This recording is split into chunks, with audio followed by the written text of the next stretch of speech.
So how did we get and how do we stay debt-free? That's what we're going to talk about on today's video. Hey everybody, welcome back to the Homestead. This is Kevin and Sarah with Living Traditions Homestead. And today we're super excited because we're doing a collaboration along with another great channel called Rain Country. If you haven't checked out their channel, you definitely need to go check it out. I've been spending a lot of time watching their videos lately, and there are a lot of similarities between what we're interested in here on our homestead and what Rain Country is interested in. And you know, I find myself, as I'm doing the dishes, watching a lot of Heidi's videos because she and I share a lot of the same interests as far as gardening and herbal healing and teas and canning and dehydrating and that kind of thing. So I encourage you guys to go over there and watch all of their videos because if you like what you're seeing on our channel, you are definitely going to love what you will see on their channel. Right. Yeah, definitely head over. They're doing a video on this same subject today. Yes. They'll be releasing it today as well. So go over and check out the video on their channel as well. And while you're there, make sure you hit the subscribe button because you will want to be notified of all of the great videos that they put out. Yes. So, the subject for today is, how did we get to be debt-free and how do we stay debt-free as homesteaders? Yes. Well, let's start at the beginning. How did we become debt-free in the first place? It took a lot of hard work. It did. It took a lot of discipline. It took a lot of, denying ourselves things that a lot of other people had. But in the long run, it was worth every bit of sacrifice. I think we started out really thinking as adults with careers that, you know, we wanted the American dream. We wanted what everybody was striving for, which was, you know, a big house, a nice house, cars, expensive things. And we attained those things. We had all of those things, and we realized that we were really unhappy. Right. We were just like, a lot of Americans, living in debt. Right. We owed, a big portion of our income every year on our house. Yes. Most of our money every month went just to pay for our mortgage. And we felt really stuck, and it made us feel really angry that we had essentially given up the control of our finances to debt. And our life. Right. I mean, we were really, kind of almost in a prison where, we were so tied into these things that we didn't really see a way out. So we knew that we had to make some major life changes. Right. So let's talk about a few of the things that we did early on to start getting out of debt. Right. The first thing is, while other people that we worked with or were friends with and things were driving brand new cars or every couple of years trading in their cars to get new ones, we made sure that we kept the cars that we had. First of all, we worked really hard to pay off the cars that we had. And then we kept those cars. We kept those cars until they were really, it would have cost more to fix them than it was to go out and replace them. So, I think the last SUV that I had, had over 200,000 miles on it when I finally got rid of it. And at that point, the whole engine seized up, and they said, you need a whole new engine. So, so we went out and we bought another car that we could afford to pay cash. Right. And, the biggest part of our debt, and most people's debt, is their mortgage. And, we realized that the mortgage that we had in our big, nice, fancy house in a nice neighborhood was really holding us back. So when the market wasn't great, and when our house wasn't really worth that much, we decided that it was to our best interest to get rid of the house. We were fortunate to be able to break even. Right. We didn't make any money on it, but right. At least we were able to break even. Exactly. And then we bought a house that was much cheaper, was not as nice at all. In fact, Even our realtor suggested that we bulldoze the house and start over. And just buy the property for the land. Right. But we didn't do that. We decided that we could see some real potential in that home. We fixed it up and fixed up the land around it. And in the meantime, while we were doing that, we were paying down that mortgage as quickly as possible. Any bonus check, any commission check, those months that we had 3 paychecks rather than 2, all of that extra money went to pay down our mortgage as quickly as possible. Right. And we lived like paupers. Right. You know, we followed pretty strictly Dave Ramsey and his philosophies on how to get out of debt. If you're not familiar with Dave Ramsey's debt Snowball, that's something that I think you should look into. Right. It's where you start with the smallest debts and you pay those off, and then the money that you were putting toward that, you now put toward the next debt, and you keep snowballing and snowballing until finally you're working on your big debts like your mortgage and things like that, and you know, you work to pay that all down. Now, you know, like Sarah said, during the time that we were trying to pay down our mortgage, we lived, you know, we both were working full time, we had decent jobs, but we lived like we weren't making much money at all. Right. You know, we didn't take family vacations, while a lot of, you know, the families that we were friends with were going to Disneyland once or twice a year. We didn't do that. While, you know, other people were going out to eat a couple times a week, we didn't do that. Right. We worked really hard to live a very simple life, get our bills down as low as we could. You know, we didn't have cable TV. I mean, none of that. I mean, that all has to be out when you're trying hard to pay down your debt. Absolutely. Now, one thing that we did that was really helpful to us when we still lived in Arizona before we moved here to Missouri is that in our dining room, we actually had the kids make a paper chain, you know, where you cut the little loops and you loop it all together. And we strung this paper chain all the way around our kitchen and dining room.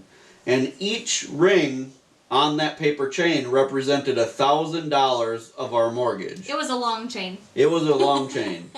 And every time we would make a payment onto our mortgage, either even our monthly payment or, you know, every time we would get it so that another link could come off that chain, you know, we would make a big deal about being able to take more links off that chain.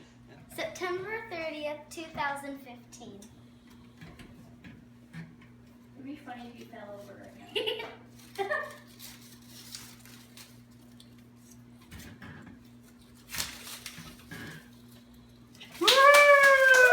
And that was a visible reminder to us and to our kids what we were working toward. Right. That we could see that chain shrinking month after month after month, and we knew, hey, when we get to the end of this chain, this is going to be real financial freedom for us.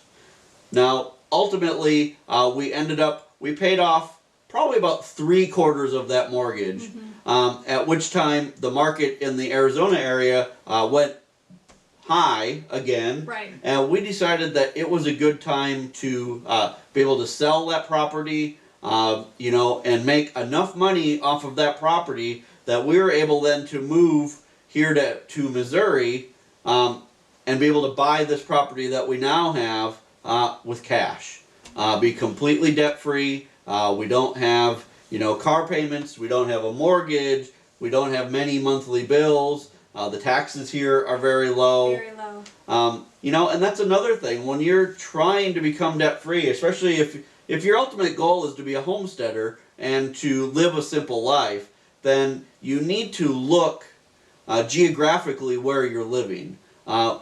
Even if we would have stayed in Arizona and paid off our mortgage, we did a lot of calculations, and we would not have been able to be full-time homesteaders in that area. Everything was just too expensive. The cost of living was very high. Where we've moved to now, it's very low. And that's one of the things that contributes to our ability to be full-time homesteaders, remain out of debt, and live a very simple and cheap lifestyle. Right. You know, the other thing is in Arizona, there's just so many restrictions. Yes.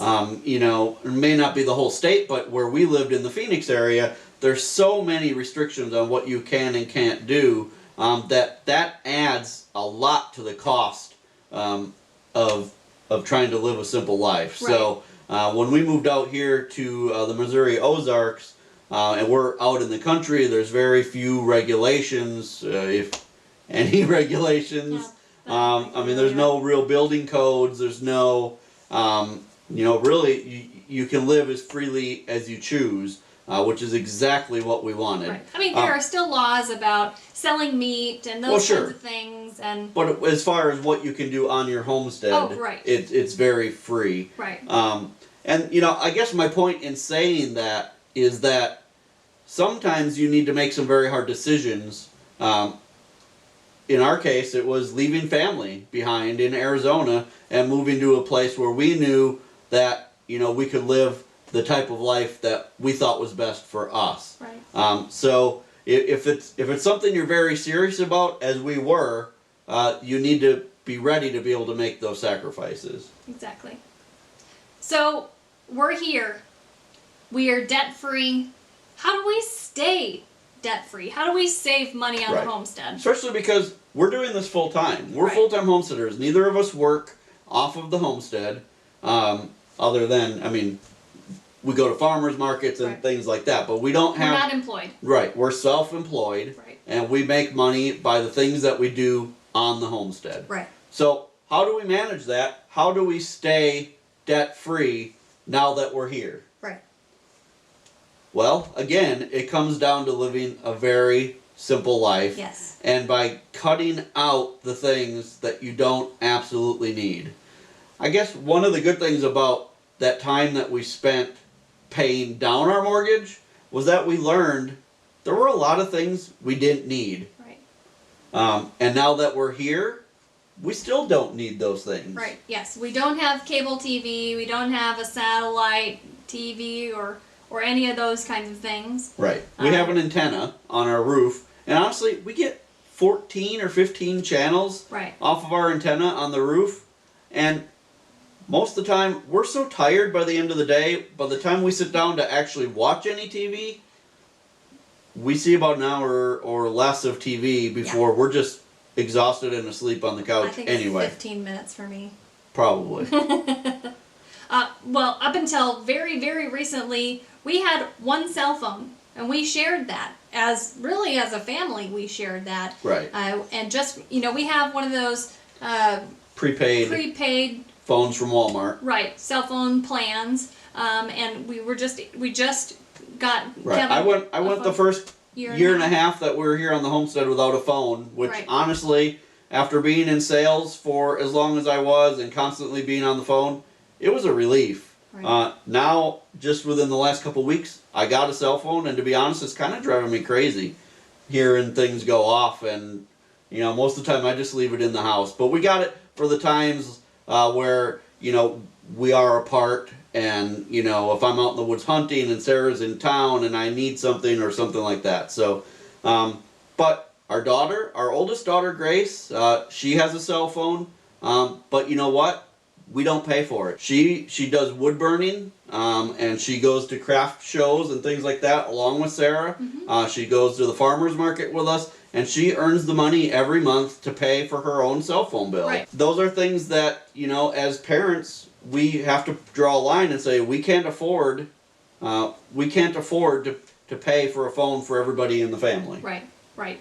Another thing is we go out to eat once a month. Right. We don't go out to eat for a lunch. We don't go out once a week. We don't go to extravagant places.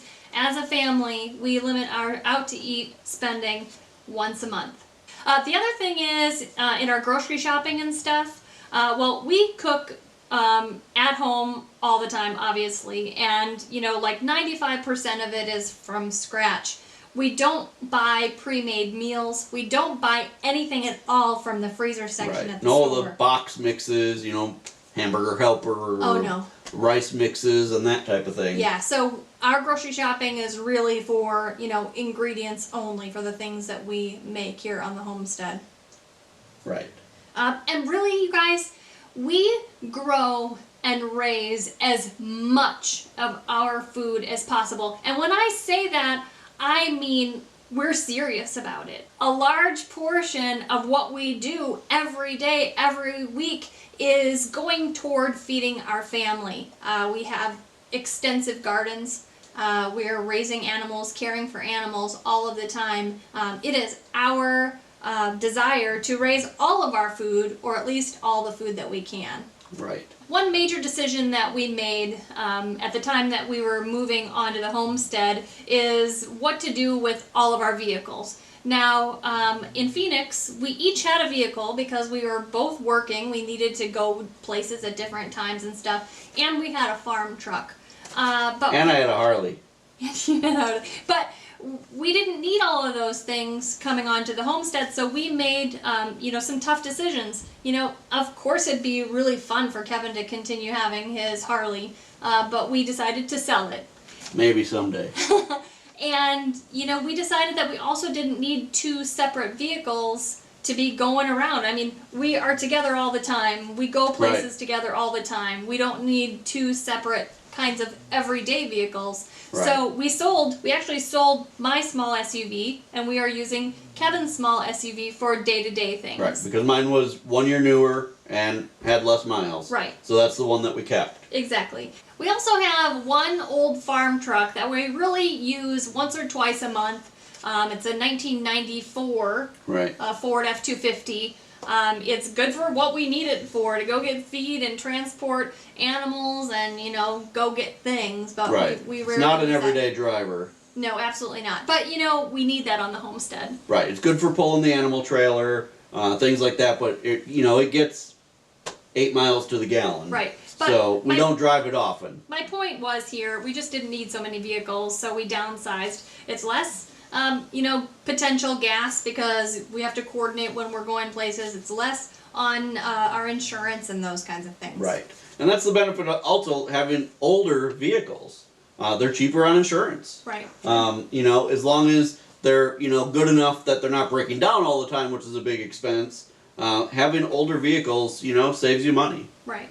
The other way that we save money is by heating our house strictly with wood. We're blessed to be on a property that has a lot of woods. And yes, it takes work to cut wood and split wood and all of that, but, propane is expensive. Mm-hmm. We actually just decided to have a new propane tank installed. Well, when I say new, it's from 1953, I think. But a different propane tank installed because the propane tank that was here on our property when we moved in, which was also old, but it was only a 200-gallon tank. We were able to get a good deal on a 500-gallon propane tank, and by doing that, what we can do, that should last us, if we fill that, should last us an entire year.